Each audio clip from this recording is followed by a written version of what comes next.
Hay un texto muy conocido escrito por Pablo, que se utiliza, en general se utiliza para los casamientos. No sé por qué se utiliza tanto para los casamientos, porque no era la función de este texto que tuviera que ser algo romántico, ¿no? Como una especie de contrato nupcial o algo por el estilo, sino que tiene que ver, todo lo contrario, tiene que ver con poder explicar la esencia y el corazón del Evangelio, ¿no? Y sobre todo las acciones concretas que aquellos que estamos en el Evangelio tenemos que poner en práctica. Y tiene que ver con nada más y nada menos que 1 Corintios 13.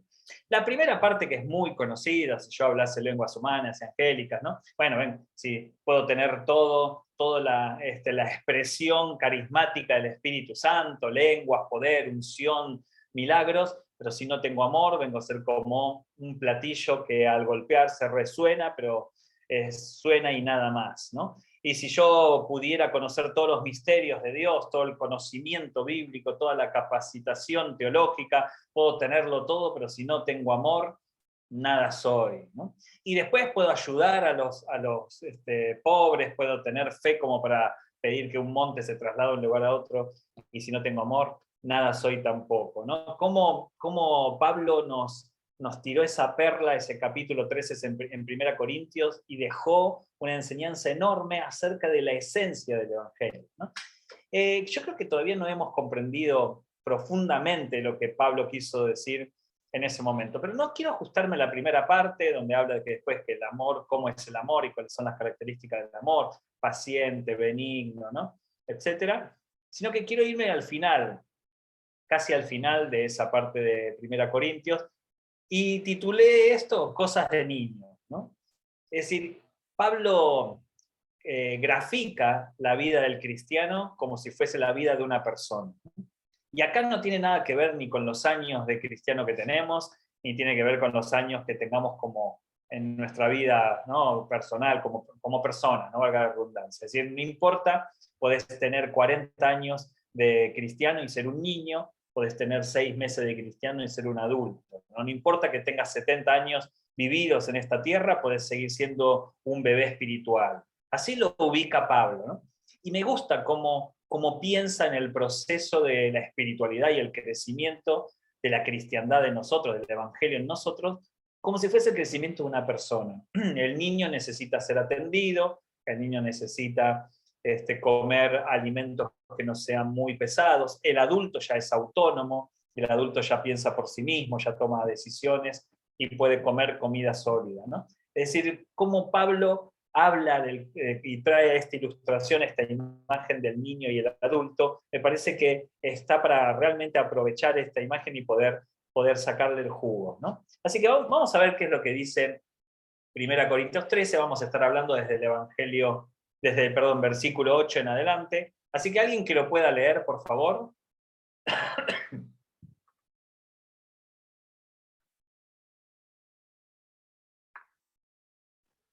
¿Quién se anima, Yo La leo. profecía, Perdón, lee tranquila. la profecía, el hablar en idiomas desconocidos y el conocimiento especial se volverán inútiles, pero el amor durará para siempre. Ahora nuestro conocimiento es parcial e incompleto, y aún el don de profecía revela solo una parte de todo el panorama. Sin embargo, cuando llegue el tiempo de la perfección, esas cosas parciales se volverán inútiles.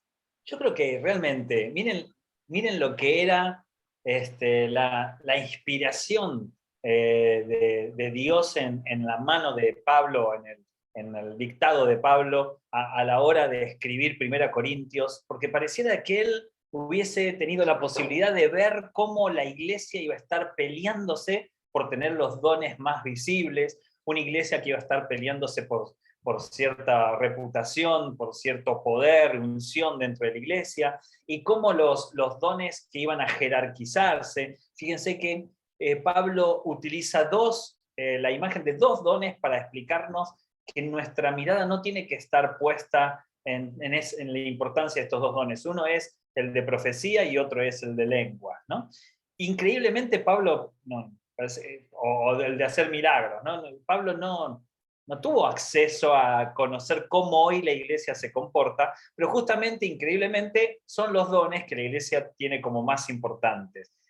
Es decir, yo no he visto a nadie pelearse porque quiere tener el don de servicio, ¿no? O el don de martirio o el don de castidad, pero sí he visto pelearse a muchos por ser el profeta o la profeta de la iglesia y ser tratados con esa importancia que seguramente da el don, y he visto a muchos llorar y frustrarse porque no recibían el don de lenguas, entonces por consiguiente creían que no tenían el Espíritu Santo, ¿no? Miren qué importancia que le hemos dado a estos dones, y Pablo justamente utiliza estos dones para decirnos esto, ¿no? La profecía y el hablar en idiomas desconocidos, es decir, tanto la profecía, que algunos creen que se refería específicamente a la predicación, aunque yo creo que acá Pablo se refiere a todo lo que significa el poder predicar, como el poder tener el don de profecía propiamente dicho, de cosas reveladas, ¿no? Y el hablar en lengua y el conocimiento especial, dice acá, como la ciencia, el don de ciencia,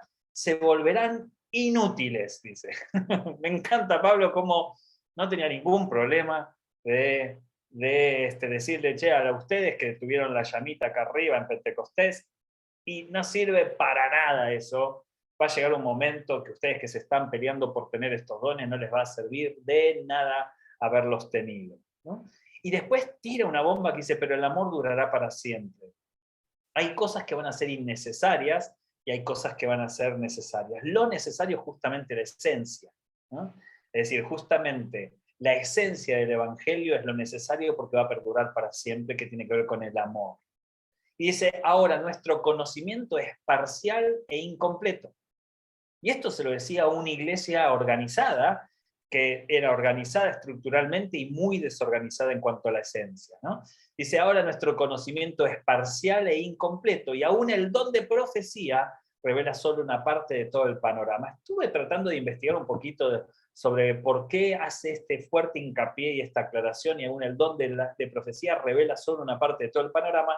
Algunos creen que acá se está refiriendo específicamente a lo que iba a ser la Biblia, ¿no? La profecía como eso revelado a los hombres, que tenía que ver con la ley, tenía que ver con los evangelios, que Pablo obviamente a esta altura no tenía noción de lo que iba a significar el canon, ¿no? Es decir, no tenía noción de que esta carta dirigida a 1 Corintios iba a ser parte del canon, parte de la Biblia. Pero algunos creen que se refiere a eso, ¿no? Al mensaje revelado de Jesús hacia los discípulos después en sus cartas, y Pablo también en las suyas, diciendo, ¿saben qué? Aún este regalo de la profecía revelada es solo una parte de todo el panorama, ¿no? Algunos me matarían con lo que estoy interpretando, aunque hay muchos autores que creen que es así, de que ni la Biblia logra condensar todo lo que es el conocimiento de Dios. Y yo estoy totalmente de acuerdo. Eso no le quita mérito a la Biblia, sino que le da mérito a lo que es el infinito conocimiento de Dios. Ni la Biblia puede contestar todas las cosas, ni tampoco cumple la función, ni Dios la quiso entre nosotros para que podamos responder todas las cosas. Una vez, me acuerdo que yo siempre lo digo, que yo puse si las endorfinas son aquella sustancia química que produce placer y bienestar en nosotros, ¿por qué no oramos a Dios para que nos dé endorfinas? Puse eso en un tweet. Y salió, siempre hay gente que se enoja, ¿no? Cuando uno pone cosas así. Hermano, dígame en qué parte de la Biblia menciona la palabra endorfina. Y yo pensé, pero más vale, tampoco menciona internet, y internet tenemos, ¿no? Tampoco menciona fósforo, cajita de fósforo, y necesitas la cajita de fósforo para encender las hornallas de tu cocina, ¿no? La Biblia no cumple la función de responder todas nuestras preguntas, cumple la función de mostrar el plan de salvación y de redención del Señor a la humanidad. Esa es la función. Entonces algunos dicen, si en la Biblia no menciona que hubieron dinosaurios, los dinosaurios no existieron. Tenemos los restos fósiles ahí, Tati y Diego lo tienen ahí cerquita del Museo de Ciencias Naturales de La Plata, pero algunos cristianos creen que nunca existieron dinosaurios. No sé qué creerán que son esos restos fósiles, la verdad que no desconozco, ¿no? Pero como algunos creen todavía que la Tierra es plana, ¿no? Yo pensé que era broma eso de los terraplanistas, pero no, hay un grupo que son terraplanistas que creen que la Tierra es plana. Bueno, ok, ¿no? Está ahí de todo, ¿no? Es decir, Pablo acá nos dice, miren, aún todo lo que Dios pueda revelarnos sería incompleto. Es decir, ¿saben por qué? Porque todavía es mucho más grande y ni toda la revelación que podríamos tener todos nosotros podría abarcar todo lo que es Dios. Sin embargo, cuando llegue el tiempo de la perfección, y la palabra perfección significa la completud, aquello que no le falta nada, esas cosas parciales se volverán inútiles. ¿Está bien? Me encanta esto, ¿no? Entonces vamos a desmenuzar esto, vuelvo a leerlo, ¿no? La profecía, el hablar en idiomas desconocidos y el conocimiento especial se volverán inútiles, pero el amor durará para siempre. Ahora nuestro conocimiento es parcial e incompleto, y aún el don de profecía revela solo una parte de todo el panorama. Sin embargo, cuando llegue el tiempo de la perfección, esas cosas parciales se volverán inútiles. Recuerden que Pablo está en un capítulo donde quiere llegar a la esencia del Evangelio. ¿Está bien? Es como decir, miren, podemos tener un montón de cosas y no ser cristianos. Para ser cristianos no son todas esas cosas. Eso los podés tener o no tener. Para ser cristiano necesitas el amor. Y él está entonces en ese contexto que escribe esto, ¿no? Entonces, pregunto, ¿no? Primero, ¿no? Antes de spoilear, imagínense que no hemos hablado todo lo que hemos hablado recién. ¿Qué cosas nos son importantes a los cristianos hoy? Si uno pudiera hacer una especie de 100 argentinos dicen, ¿no? Como el programa que está ahí en la tele, 100 argentinos dicen. ¿Cuáles creen ustedes que son las 6 cosas que dirían que para un cristiano que son importantes? ¿Está bien? ¿Sí? ¿Por qué lucha un cristiano? ¿Qué es lo que desea tener? ¿Qué es lo que anhela? ¿No? ¿Está bien? ¿Cuáles son las cosas importantes para la iglesia de hoy? ¿Qué les parece? A ver, 100 argentinos dicen. Bueno, depende de qué cristiano y qué iglesia, ¿no es cierto? Bien. Por Pero lo en que, general, ¿cuál sería? generalizando, si yo generalizo, no, pasaría a ser un no cristiano, pero digo, lo que más le interesa es que los demás vean, o quizás que Dios vea lo bueno que es. ¿Cierto? Sí, yo no sé si Dios, porque creo que todos sabemos que Dios no necesita ni mirarnos, ya nos conoce, pero sí creo de que el cristiano es un fuerte esfuerzo por la imagen, ¿no? La Claro, importancia eso. de la imagen. ¿Sería? Sí, sí, sí, sí, sí. Bien. Entonces, si ayudamos a alguien, lo publicamos, ¿no? O sea, hay iglesias que se van a África y se sacan la fotito con todos los chicos ahí en África y se sienten, mira, qué tipo magnífico que soy, ¿no? Es decir, esa necesidad de la imagen, ¿sí? Muy bien. Bien, ¿qué más? 100 argentinos dicen qué cosas son importantes para los cristianos evangélicos. La imagen. ¿Otras? Salvar almas, ¿Se se parece? supone. Y se supone. Pero Perdón, yo creo que realmente- más que salvarlas es capturarlas.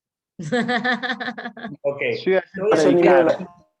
Yo no puedo hacer ninguna de las dos cosas. Paso.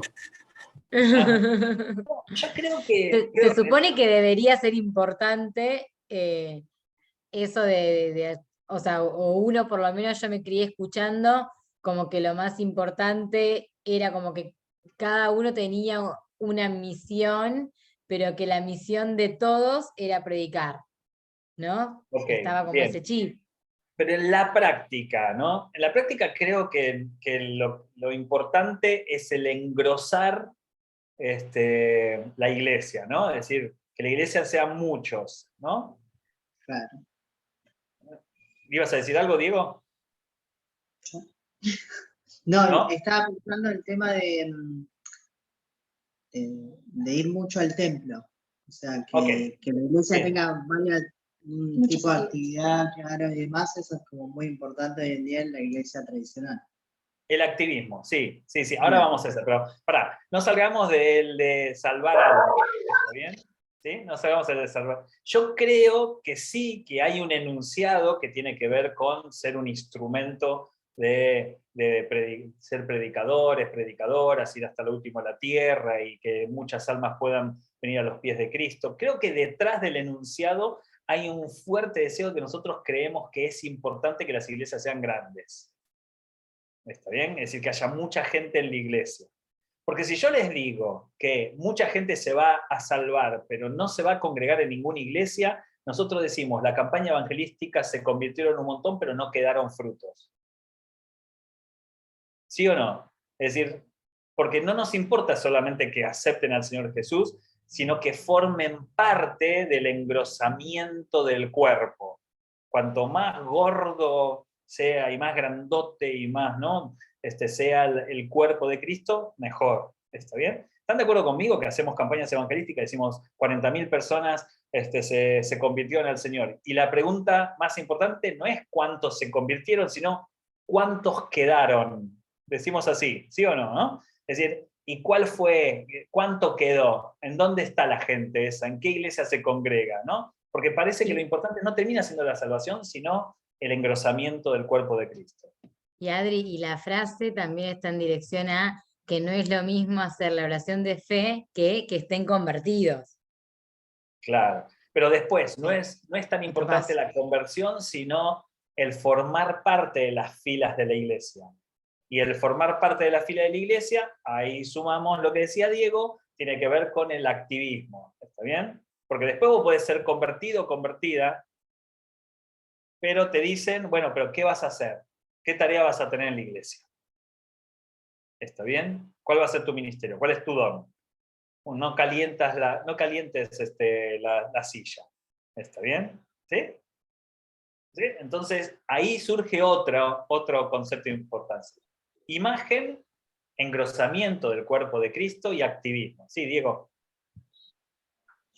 No, que me hacías acordar a las campañas de acá en Acondia que se repartían, viste que después anotaban, se repartían en qué iglesias iban, y como las iglesias que no podían retener las personas eran como muy juzgadas. Ah, se te escaparon las almas.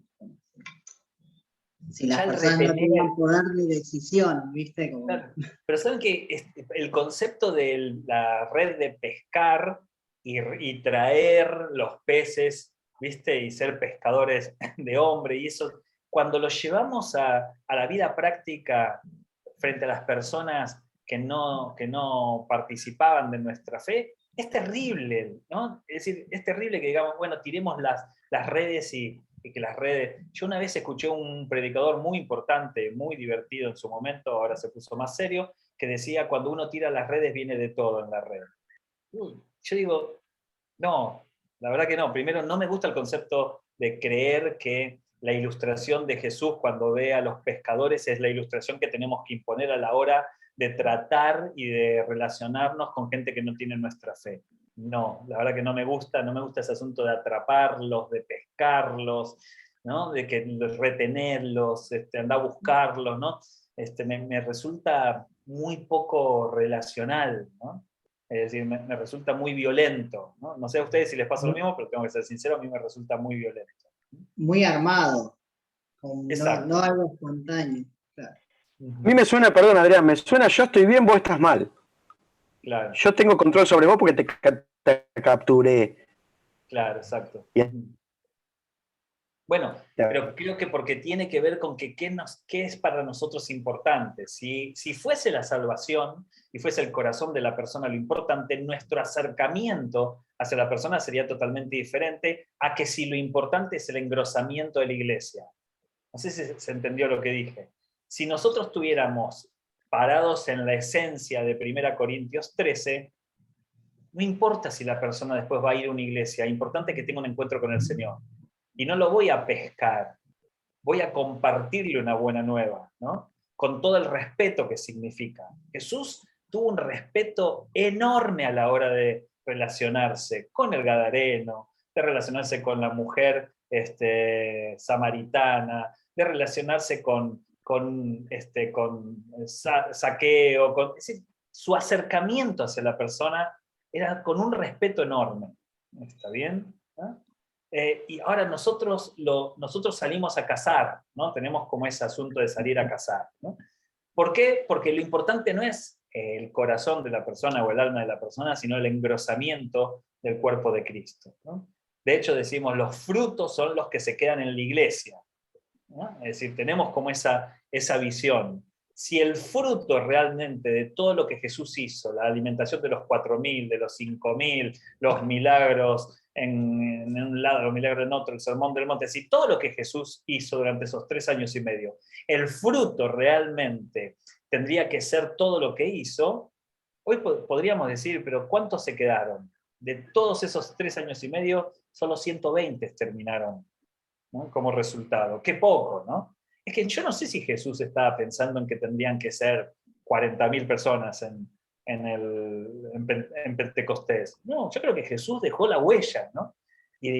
Al dejar la huella ni sabemos qué pasó con esa huella. No nos corresponde a nosotros juzgarlo. Lo que sí sabemos que Jesús no estaba pensando que terminen siendo 100.000 personas en Pentecostés, estaba pensando de que los que tenían posibilidad de encontrarse con Él puedan tener un encuentro real y genuino, ¿no?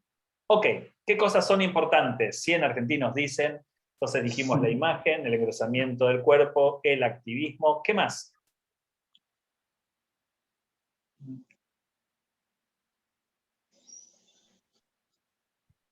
Hay una que es muy importante. Se lo digo yo, formar parte de la élite. Formar parte de la élite, todo bien, pero yo voy a comer a la casa del pastor. Todo bien, pero yo soy el que va y acompaña al pastor. Yo soy el que asesora tal cosa. Yo soy el ministro de tal cosa. Yo soy el evangelista. Yo soy el músico. Yo soy, es decir, cómo nos encanta formar parte de la élite, ¿no? De ese grupo VIP, ¿no? Esas personas muy importantes, ¿no?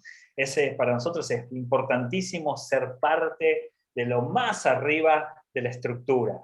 De hecho, se ve muy mal que vos no quieras ser parte. Y de ahí es que se desmenuzan ciertas conductas. ¿Dónde te sentás en la iglesia, por ejemplo? ¿No?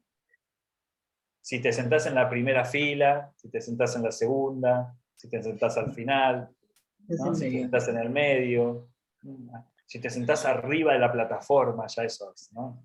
Los que tienen acceso al backstage, ¿no? Esa es otra, eso es el nivel, ¿no? Nivel Dios es estar ahí arriba, ¿está bien? ¿No? Fíjense que se desmenuzan esos lugares, y eso que Jesús dijo, el mundo se pelea por los lugares, ¿no? El mundo busca los primeros asientos, ¿no? Y nosotros no nos dimos cuenta que la iglesia cayó también en la trampa del mundo de que nos es importante pertenecer a ese grupo de élite, ¿no? Muy bien. ¿Otra? Y eso que voy a hablar, yo, Adrián, que hablamos tan mal de los mundanos, ¿no? Sin embargo, queremos parecernos mucho a ellos, peleamos por las mismas cosas. Sí, exacto. Por eso una vez yo escribí en el libro Mentes Peligrosas que a mí no me preocupa que el mundo sea mundano, me preocupa cuando la iglesia no es iglesia, ¿no? No, Es decir, que el mundo se pelee por los lugares, no nos debe preocupar porque el mundo es así. El problema es si nosotros nos peleamos por lugares porque estamos llevando el mundo a la iglesia, ¿no? Por eso digo, sí, eso nos han inculcado y sin embargo adentro en la iglesia pasa eso. O claro, sea, imagínate, Irma, lo importante que es este tema que Pablo le dedicó un capítulo en el libro de Corintios. Que esto no es para los casamientos, esto es para la esencia de la iglesia. Y por eso Pablo decía, casi le faltó decir, no se peleen por esas cosas, porque ¿saben qué? Esas cosas duran muy poco, va a llegar el momento que no va a servir para nada, no te va a servir para nada todo el ministerio que vos tuviste. Es decir, son cosas sin importancia, ¿no? Por eso es importante decir, bueno, ¿qué cosas para nosotros son importantes hoy? El liderazgo es importante, ¿no?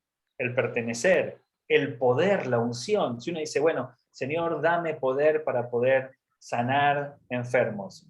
Genial. Ahora, si detrás de ese pedido lo que se esconde es, Señor, quiero sentirme importante, quiero que los demás me vean como importante, ya ahí, es decir, de aquel que Dios le dio a través del Espíritu Santo, la autoridad y el poder para sanar enfermos, y después el tipo es una celebridad, un rockstar que tiene avión privado y que traerlo a un país sale $40.000 una noche, ahí algo sucedió, algo pasó en donde pusimos como importantes cosas que Pablo diría, eso no sirve para nada, la verdad que no sirve para nada, ¿no? ¿Está bien? Vamos de nuevo. La profecía, el hablar en idiomas desconocidos, el conocimiento especial, y ahí le agregamos entonces el poder de la imagen, el engrosamiento de tu iglesia, que tu iglesia sea grande, ¿no? El poder o la unción que puedas tener, etcétera, etcétera, se volverán inútiles, pero el amor durará para siempre. Ahora, nuestro conocimiento es parcial e incompleto, y aún el don de profecía revela solo una parte de todo el panorama. Sin embargo, cuando llegue el tiempo de la perfección, las cosas parciales se volverán inútiles. Lo que está queriéndonos decir Pablo es, cuidado con creer que nos las sabemos todas. Cuidado con suponer que porque estamos en el camino de Dios, eso ya nos hace creer que nos lo sabemos todo. ¿Sí? Por eso dice, ¿no? Dice que ahora nuestro conocimiento es parcial e incompleto. Como Pablo diciendo, no se la crean, miren que Dios está de tu lado, pero aún así no conocemos todas las cosas, no podemos responder todas las cosas. Yo tiemblo cuando por las redes sociales hay algunos predicadores o líderes que dicen, voy a responder preguntas, y le preguntan sobre tal cosa y responde, tal otra responde, tal otra responde. Digo, ¡ah, la pelota! ¿Qué autoestima tenés que tener para contestar toda la pregunta? A mí me lo hubiesen preguntado, hubiese dicho, no sé, no tengo ni idea, no sé, no sé. La verdad que no sé, ¿no? Y estos contestan todo. Mateo, ¿querías decir algo? Sí, Adri, una pregunta. Una pregunta que yo siempre tengo una respuesta yo personal, pero me gusta escuchar otra opinión. ¿Qué opinas? ¿Cuándo opinas que es el tiempo de la perfección? ¿Acá o en el cielo? Tu opinión. Para mí Pablo se está refiriendo al cielo. Para mí también, pero digo, capaz que, no sé. Por lo menos en este caso, creo que Pablo se está refiriendo en el cielo, porque hace como un fuerte análisis de las importancias que tenemos hoy. A ver, Pablo dirige su atención a un tipo de iglesia que da como cosas importantes y ha puesto en el centro cosas que para Pablo no son importantes. ¿Está bien? Como los dones, como el conocimiento, ¿está bien? Por eso arranca 1 Corintios 13, y después explica que lo importante no es eso, que eso no sirve de nada, que eso puede estar o no estar, y eso no marca la esencia. ¿Sí? En el libro Iglesiar, ahí hay un capítulo que yo escribo sobre qué hace que realmente algo se convierta en iglesia. Y ¿saben qué? Seguramente si yo pregunto, si vas a fundar una iglesia, ¿qué necesitarías para hacer iglesia? Todas las cosas que nosotros diríamos, 100 argentinos dicen, seguramente para Pablo ninguna de ellas sería importante. Y para tener una iglesia necesitamos un salón, necesitamos ministerios, necesitamos, ¿no?, una cobertura, ¿no?, necesitamos un fichero de culto, y después necesitamos el funcionamiento, un grupo de alabanza, un grupo de intercesión, de escuelita dominical. Pablo diría, mira, podés tener todo eso y no ser iglesia. Porque lo más importante, nadie diría, mira, yo para fundar una iglesia solo necesito que nos amemos. Y todos se mirarían como diciendo, bueno, está bien, pero ¿qué necesitas? ¿Qué más necesitas? ¿No? Nada más. Si nosotros tenemos un grupo que se ama, con eso alcanza. Después lo demás puede estar o no estar. ¿Es importante el estudio de la Biblia? Sí que es importante, pero fuera del amor el estudio de la Biblia se vuelve legalidad, se vuelve cuestiones absurdas. Yo he escuchado gente, como en las discusiones sociales, tanto con pensamientos homofóbicos como pensamientos muy poco empáticos, han utilizado la Biblia sin amor y quedan en ridiculez, porque la Biblia no se puede explicar sin amor. ¿Está bien? No se puede explicar sin amor. Explicar la Biblia sin amor es crear violencia. Si Meli estás anotando, por favor, que esta sea una frase, ¿no? Es que todo lo demás es fácil hacer, me parece, Adrián, qué sé yo. Pasando un tiempo te das cuenta que todo lo que nombraste antes, lo haces en ¿cuánto tiempo? En 2 semanas, con una tarjeta de crédito lo armás. Pero lo que decías vos, si le preguntás a Pablo que se amen, ¿cómo haces eso? Te lo regalo. De hecho, te digo, el mundo lo hace mejor que nosotros. Si es por un espacio físico y show y emoción impacto visual en los sentidos que te llena el corazón, no hay nadie como Disney. Los que tuvimos oportunidad de ir a Disney, no hay momento más hecho por el hombre, construido por el hombre, más sublime que estar en Disneylandia. De verdad les digo. Así que el hombre ya nos superó. No, es que la iglesia no tiene la función de cumplir eso, ¿no? Cumplir esa función. La iglesia es otra cosa, la iglesia es algo que no necesita de las cosas que el hombre te puede dar. La iglesia es esa comunidad que se ama hasta tal punto de poder dar la vida los unos por los otros. En un amor que no tiene que ver con un amor romántico, sino que tiene que ver con el amor de Dios y el ejemplo de Jesús amándonos ante cualquier circunstancia. ¿Sí? Pero se entendió esto, ¿no? Pablo lo que dice es, los niños creen que se las saben todas. Se llama omnipotencia infantil, ¿no? Cuando el niño es niño, cree que se las sabe todas. ¿Está bien? Volvemos entonces. La profecía, al hablar en idiomas desconocidos, el conocimiento especial, se volverán inútiles, pero el amor durará para siempre. Ahora nuestro conocimiento es parcial e incompleto. No podemos creérnoslas todas. Y aún el don de profecía revela solo una parte de todo el panorama. La iglesia no sabe todas las cosas ni puede responder todas las preguntas. Sin embargo, cuando llegue el tiempo de la perfección, que yo creo que tiene que ver con la segunda venida de Cristo, o cuando estemos en la presencia del Señor, esas cosas parciales se volverán totalmente inútiles, ¿no? Yo me imagino un pastor que terminó dando la vida, porque le agarró una ACV de tanta preocupación por construir el templo, llegar a la presencia del Señor y dijo, la verdad que hubiese preferido que te agarre una ACV preocupado por cómo puedes hacer que una familia pueda conseguir trabajo, ¿no? Antes de que te agarró una ACV porque no tenías posibilidad de pagar la cuota que le debes a la constructora. Hubiese esperado eso. ¿Sabes por qué? Porque eso demostraba algo eterno, que es la gente. En cambio, yo decía de que si viene el anticristo, muchos templos van a quedar para el olvido, ¿no? Y muchos dieron la vida, dieron ofrendas, dieron diezmos por cosas que van a cumplir solamente un momento parcial. Sigue. Tati, ¿me ayudás a leer estos 3 versículos? Sigue entonces Pablo. Cuando yo era niño, hablaba, pensaba y razonaba como un niño, pero cuando crecí, dejé atrás las cosas de niño. Ahora vemos todo de manera imperfecta, como reflejos desconcertantes, pero luego veremos todo con perfecta claridad. Todo lo que ahora conozco es parcial e incompleto, pero luego conoceré todo por completo, tal como Dios ya me conoce a mí completamente. 3 cosas durarán para siempre: la fe, la esperanza y el amor. Y la mayor de las 3 es el amor. Muy bien, ¿no? 3 cosas que yo digo que se tiene que caracterizar la iglesia.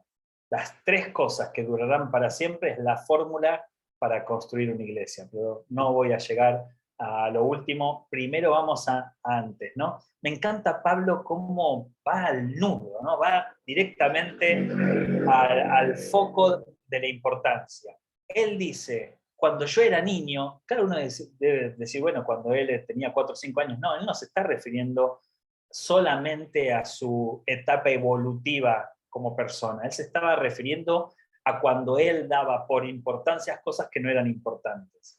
Imagínense, Saulo, judío de judíos, que había estudiado con los mejores, que se creía realmente el mejor de los mejores, estaba en una etapa donde para los que cree la iglesia en importancia estaba en el mejor lugar, pero él se daba cuenta que era solo un niño. ¿Por qué? Porque realmente había puesto en el centro cosas que no las tenías que haber puesto. Me gusta este concepto de niñez. Ahora, ¿qué significa hablar como niño? ¿Qué significa cuando un cristiano que se cree que es poderoso, que pertenece a la élite, que tiene poder para hacer cosas, que su iglesia es magnífica, pero habla como niño? ¿Cuáles serían las características de hablar como niño? Porque Pablo dice, cuando yo era niño, hablaba como niño, ¿no? ¿Qué significará? A ver.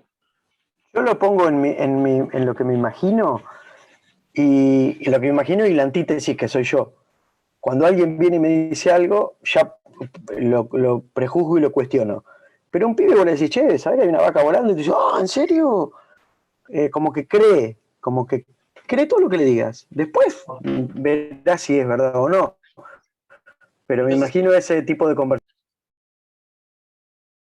bien, entonces el hablar como niño sería no hacerse preguntas, no tener un espíritu de crítica, ¿no? Ese tipo de cosas, ¿entendí bien? En parte sí, sí. Sí, sí, sí. A ver, ¿cómo sería? En, ¿Cómo sería? en principio sí, en principio. Después quizá, bueno, con su análisis, depende qué edad de niño, ¿no? Muy chiquitito te lo cree todo, después despacito va cuestionándolo. Por eso es difícil, capaz, no digo de entender, pero es difícil de analizar qué tipo de niño, qué edad o en qué etapa de esa niñez. Ok, me parece que ese ejemplo pega mejor con él razonaba como niño, ¿no? La tercera característica, ¿no? Pero si hablamos de esto, ¿no? El hablar como niño. ¿Qué creen? ¿Cuál sería el equivalente a hablar como niño de lo que Pablo se está refiriendo? Repetir las palabras que escuchas de otro. Bien, tipo loro, ¿no? Tipo loro. Repetir por Hablar repetir. sin saber. Hablar sin saber, bien, sí. Bien. ¿Quién más? Poca profundidad, el lenguaje reducido, escaso. Bien, bien. Balbuceos, ¿no? Sí. Medir poco el impacto que tiene lo que uno dice en el otro. Muy No bueno. tanto filtro social. Muy bueno, sí, exacto, ¿no? Tiramos frases así matadoras y no nos damos cuenta que podemos estar ofendiendo a alguien con esas frases, porque nosotros lo creemos, entonces no importa si ofendemos a alguien, hablamos como niños, ¿no? ¿Está bien? Bien. ¿Y cómo sería esto? A ver, y pensar como niño, ¿cómo sería? Y también ser limitado en los pensamientos o irse al otro extremo muy fantasioso. Exacto, ¿no? El pensamiento mágico del niño, ¿no? Donde todo parece solucionarse de una manera mágica, donde no hay compromiso, sacrificio, intelectualidad, ¿no? Es decir, el pensamiento del niño es un pensamiento mágico. Un poco lo que también nos decía Mateo recién, ¿no? ¿Meli? Esta cuestión omnipotente de creer que hay que poderlo todo, que se puede todo, y no medir que es sano no poder cosas, ¿no? Ujú. Bien. Y acá saben también donde se me viene un poco lo que hablamos en otra oportunidad. Vieron que yo tenía la sensación que, no lo decimos abiertamente, pero creo que está en nosotros, en los cristianos evangélicos, como que Dios está más deseoso de mandar gente al infierno que se salve, ¿no? Como que tenemos ese metamensaje, no es directo, no es algo directo, no es que lo decimos directamente, pero es como que hasta sentimos cierta satisfacción de dejarlo, se va al infierno, ¿no? Es decir, sentimos que tiene infierno, como que nos encanta mandar gente al infierno, porque pareciera de que Dios puso un montón de reglas para mandar gente al infierno, y entonces nos encanta y nos fascina ser nosotros que denunciamos a la gente y que mandamos al infierno, como si Dios se jactara de decir, ¿saben qué? Muy poquitos se van a salvar, que son ustedes, que son los mejorcitos, los demás todos se van a ir al infierno, así que por favor háganme la tarea de mencionárselos, ¿no? Y la verdad que lejos está. Yo creo que todavía no nos dimos cuenta de que lejos estamos de que esto sea cierto porque pensamos como niños. Pensamos como niños, ¿no? Y el niño jerarquiza, el niño compite, ¿no? El niño saca conclusiones apresuradas, ¿no? Si el niño es extremista, es exagerado, ¿está bien? Así que esto es, el hablar como niño, el pensar como niño. ¿Alguien más?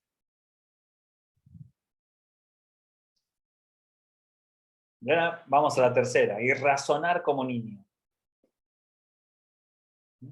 Que acá creo que tiene mucho que ver con lo que nos decía Mateo. No hacernos preguntas, no poner en duda alguno de los preceptos que nosotros sostenemos, no estar abiertos a escuchar opiniones, no estar abiertos a aprender, no creernos que lo sabemos todas. Hay muy poco razonamiento en nosotros.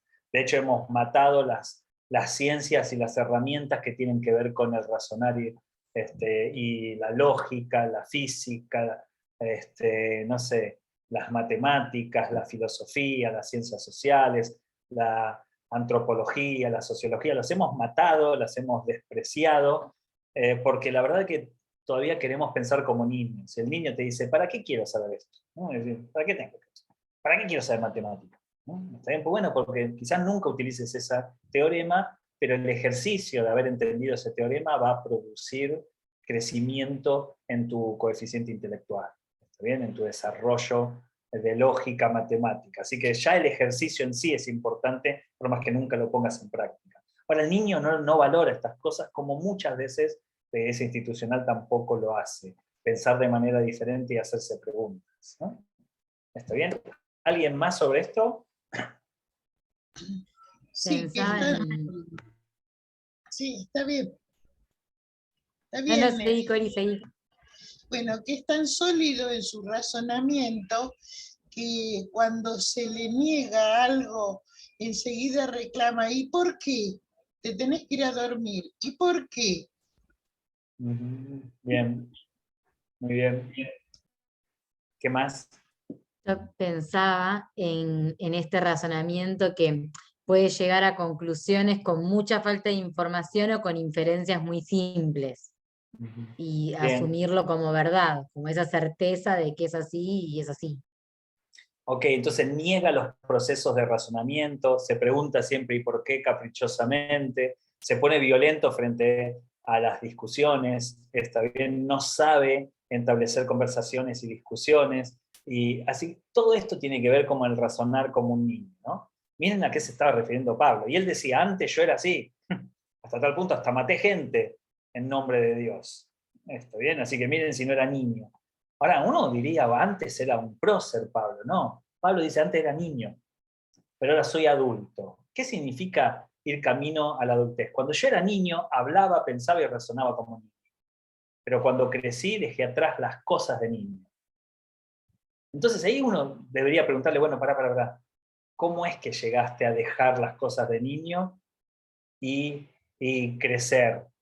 Entonces dice, dejando atrás las cosas de niño. Ahora vemos todo de manera imperfecta como reflejos desconcertantes. Lo primero que establece Pablo, que el crecimiento se da cuando uno empieza a no mantener el control, no creer que las cosas son como uno sostiene, ¿no?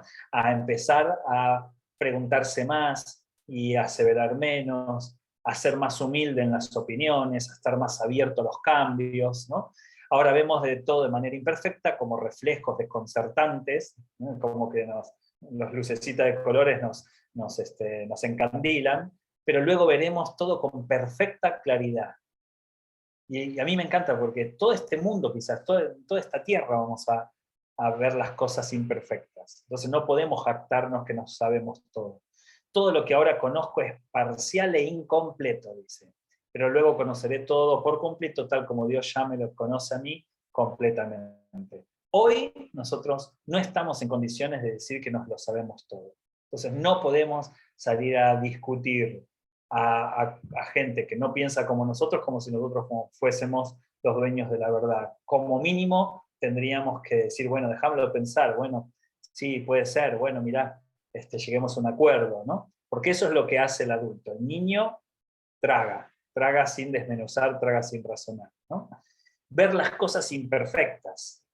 Esto es muy interesante. Ver que aún las cosas que nosotros sostenemos, muchas veces tienen una lógica imperfecta, ¿no? El sacrificarse por los demás tiene una lógica imperfecta. El dar la vida por el otro, obviamente es una lógica imperfecta, ¿no? Muchas veces lo que nosotros llamamos paz es una paz que tiene que ver con la imperfección, ¿no? Por eso el cristiano puede tener paz en medio de la tormenta, ¿no? Porque es una paz medio imperfecta, ¿no? Uno creería que todo lo completo, sentirte satisfecho. No, a veces te sentís satisfecho frente a la falta, a veces te sentís acompañado por más que pareciera que estás solo, ¿no? Vemos las cosas de manera imperfecta, ¿no?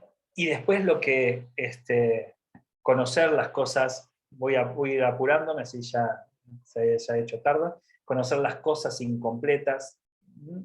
Me gusta como Pablo nos lleva del poder absoluto de la iglesia, recuerden que le está hablando una iglesia organizada, nos lleva del poder absoluto de la iglesia a la duda total de todas las cosas, ¿no? Porque Pablo lo que quiere es sacar de las estructuras obsoletas y rígidas y llevarnos a la reflexión, ¿no? Llevarnos a la humildad, llevarnos a la imperfección y la incompletud, ¿no? Es decir, porque solo una iglesia que no se las sabe todas, que no se las cree todas, ni conoce todas las cosas, es una iglesia que puede ocupar bien la misión en el mundo, ¿no? Cada vez que la iglesia históricamente fue la bandera del conocimiento absoluto, metió la pata e hizo aberraciones en la historia, ¿no? Cada vez que la iglesia quiso imponer sus ideas de una manera autoritaria, estuvo muy lejos de los planes y los propósitos de Dios. Cuando yo era niño hablaba y pensaba y razonaba como un niño, pero cuando crecí dejé atrás las cosas de niño. Ahora vemos todo de manera imperfecta, como reflejos desconcertantes, pero luego veremos todo con perfecta claridad. Todo lo que ahora conozco es parcial e incompleto, pero luego conoceré todo por completo, tal como Dios ya me conoce a mí completamente. 3 cosas, termina diciendo, durarán para siempre: la fe, la esperanza y el amor, y la mayor de las 3 es el amor. ¿Por qué digo que lo único que necesitamos para construir comunidad tiene que ver con la fe, la esperanza y el amor? Porque para mí son los 3 valores que tiene el Evangelio.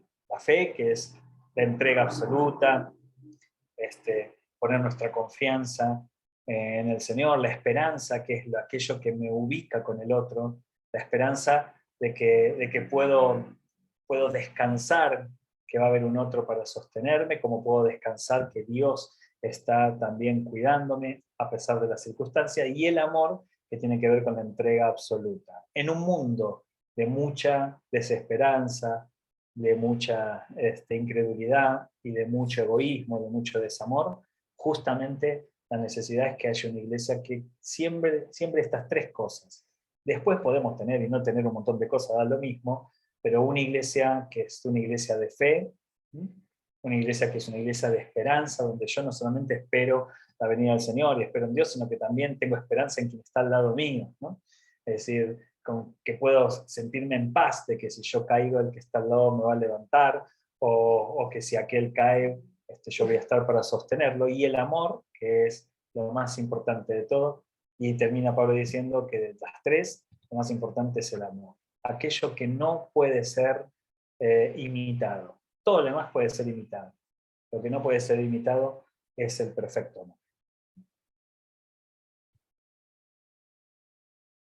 Muy bien.